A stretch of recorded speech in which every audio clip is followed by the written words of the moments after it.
Então, vamos começar a falar sobre o diálogo Críton de Platão, que se trata basicamente de uma conversa entre Sócrates e seu amigo Críton, que acontece na prisão, pouco depois da execução de Sócrates. Vamos fazer um resumo aqui com 10 frases que foram extraídas do próprio diálogo e que nós vamos, então, trazer aqui essa interpretação das frases dentro do que Platão deseja nos falar através desse diálogo. Então ele começa dizendo: por que vens a esta hora, Críton? Não é cedo ainda? Sócrates acorda com a chegada de Críton, e Críton está ali para tentar convencê-lo a basicamente fugir da prisão. Sócrates sabe qual é a intenção de Críton, mas ele pergunta a Críton por que ele vai a esta hora, porque ele tem ali ele naquele momento está já adiantando a Críton o seguinte: eu não concordo com o que você está fazendo. Veja, Sócrates utiliza-se de um questionamento para dizer algo, né? Isso é interessante que em todos os diálogos socráticos, Sócrates utiliza de questionamentos para dizer coisas, né? Isso é uma característica da figura de Sócrates, que é apresentada por Platão. Críton, então, a segunda frase é uma frase dita por Críton. Ele diz: estou perdido, Sócrates. Se tu morreres, não poderei suportar o opróbrio de ter podido salvar-te e não o ter feito.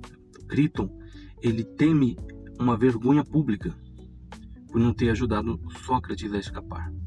Veja que o medo de Críton não é da morte de Sócrates em si, mas é da vergonha que ele vai passar diante da morte de Sócrates, tendo podido fazer algo por ele. Então, Sócrates responde Críton da seguinte forma: o que dirão as pessoas, Críton? Pouco importa. Devemos preocupar-nos apenas com a opinião dos sábios. Sócrates, portanto, rejeita esse medo da opinião pública, da opinião popular, e foca naquilo que para ele tem valor, que é a opinião dos sábios. Então veja que ele estabelece alguns princípios aqui que vão muito além de simplesmente dizer: eu não ligo para a opinião das pessoas. Não é isso. Ele estabelece, primeiro, que nem todos são sábios. Então isso é um ponto crucial. Porque será que toda opinião tem valor? Qual opinião tem valor? Para Sócrates, a opinião dos sábios. Por que a opinião do sábio? Quem é o sábio? O sábio é quem tem algo a dizer de relevante aqui nesse contexto. O sábio é aquele que encontrou na sua experiência, no seu conhecimento, etc., uma forma de pensamento que seja justa e coerente. Então, aquele que não tem o pensamento justo e coerente, ele ora tem opinião, ora tem outra, né? Essa opinião é muito volátil. Mas o sábio também pode ter uma variação de opinião, mas geralmente a variação de opinião de um sábio, daquele que é dito sábio aqui segundo o ideal socrático, a opinião de um sábio muda de acordo com as constatações que ele tira mediante uma reflexão filosófica, e que, portanto, seria uma opinião justa, e uma mudança de opinião também justa. O que é a opinião injusta, ou o pensamento injusto?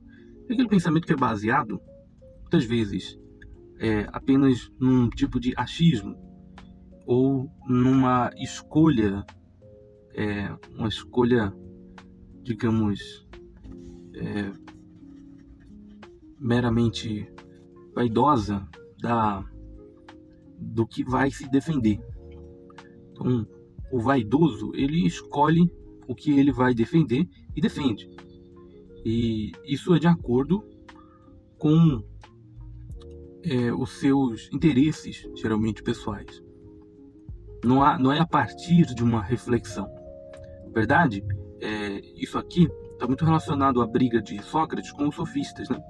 O sofista, ele é alguém que escolhe, de acordo com o seu interesse, um pagamento, por exemplo, que ele recebe de alguém, qual é a coisa que ele vai defender. Então ele defende, né? Ele defende independente do mérito da coisa. Ele defende porque ele tem algum interesse. Então a reflexão filosófica feita pelo sofista, na verdade, é uma reflexão posterior à escolha e à conclusão daquilo que se vai defender. Então, o sofista seria, portanto, nessa visão, aquele que escolhe o que vai defender antes de ter uma reflexão. Portanto, a conclusão vem antes da reflexão. E na ideia socrática aqui, as conclusões só podem ser tiradas a partir das reflexões. Bom, Sócrates continua dizendo então para Crito: não devemos retribuir injustiça com injustiça, nem mal com mal, seja em qualquer circunstância. Então ele reafirma esse seu princípio moral de nunca agir injustamente, mesmo contra seus inimigos, digamos assim. E veja, Sócrates entende aqui que se a condenação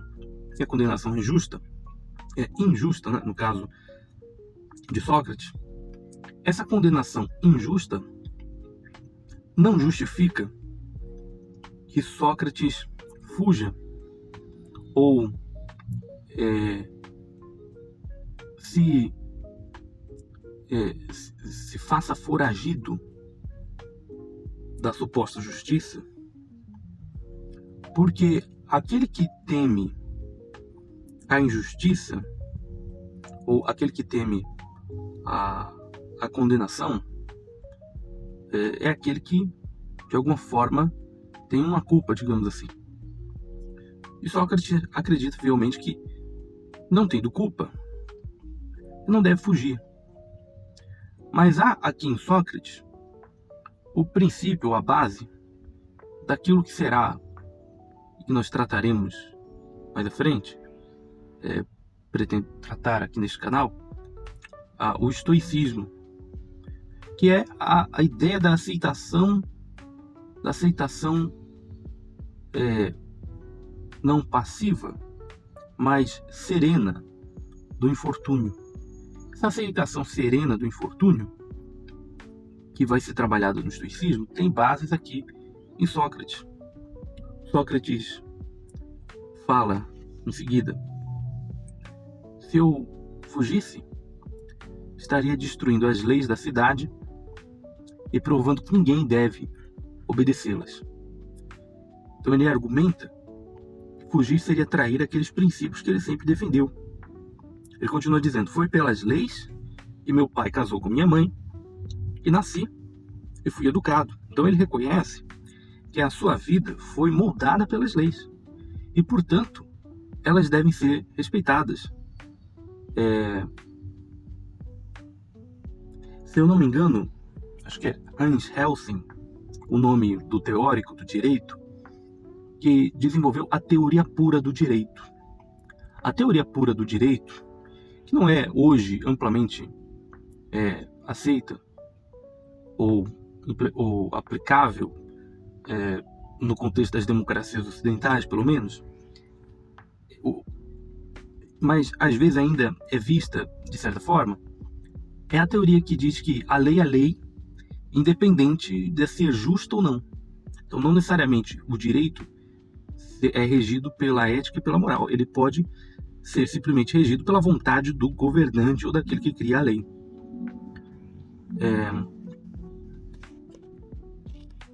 Também faz lembrar de Graciliano Ramos, em Vidas Secas, quando o personagem protagonista encontra com um agente do governo que ele poderia fazer mal, e ele diz a frase: governo é governo. Governo é governo quer dizer o quê? Quer dizer que tem que haver uma respeitabilidade da ordem pública, ainda que nela se encontre algum tipo de injustiça. E geralmente se encontra algum tipo de injustiça na ordem pública. Ele continua dizendo, oitava frase aqui: se fugir, serei mal visto em qualquer cidade justa, pois ninguém confiará em um homem que desprezou a sua própria pátria. Então ele prevê que a sua fuga mancharia a sua reputação em outras cidades, mas um motivo que ele afirma que não deve fugir. Então é um homem que demonstra consciência de seu tempo, de sua cultura e consciência das consequências de suas ações. A nona frase diz assim: não pensemos no que nos acontecerá, mas no que é justo e injusto. Então Sócrates insiste que a preocupação principal deve ser a justiça e não a conveniência pessoal, o interesse pessoal. Para finalizar, ele diz assim: olha, sigamos este caminho, Criton, pois os deuses assim querem, e assim devemos proceder. Então ele conclui que deve aceitar sua morte para permanecer fiel à justiça e à filosofia. Quando ele diz os deuses assim querem, ele está falando daquilo que os deuses representam. Os deuses representariam, no caso, a justiça, representariam a sabedoria, representariam os princípios os quais ele tem defendido.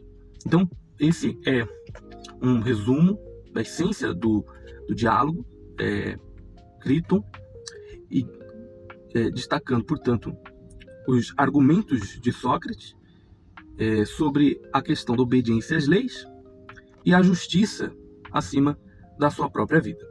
No próximo vídeo falaremos sobre o diálogo Ion. Então, acompanhe o canal, siga, se inscreva, curta, comente para receber os vídeos dessa série.